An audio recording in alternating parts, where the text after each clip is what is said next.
તો ખાસ કરીને હાલમાં જ દિવાળીનો તહેવાર આવી રહ્યો છે. દિવાળી બાદ છઠ પૂજાનો તહેવાર છે. છઠ પૂજા તો ઉત્તર ભારતના લોકો માટે સૌથી મોટો તહેવાર ગણાય છે અને એનાથી મોટો તહેવાર ચૂંટણીનો ગણાય.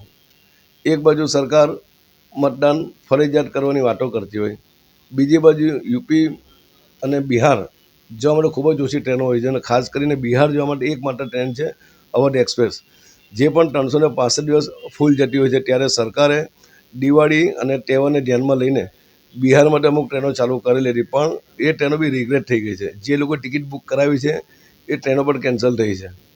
ત્યારે સરકારને અને ખાસ કરીને રેલવે મંત્રીને મેં થોડા દિવસ પહેલાં જ એક પત્ર લખીને જાણ કરેલી હતી કે બિહારની ચૂંટણીને ધ્યાનમાં રાખીને આપ તાત્કાલિક અસરથી નવી ટ્રેન ચાલુ કરો, જેથી લોકો પોતાનો મતાધિકારનો ઉપયોગ કરી શકે, દિવાળીનો તહેવાર મનાવી શકે અને છઠ પૂજાનો તહેવાર મનાવી શકે.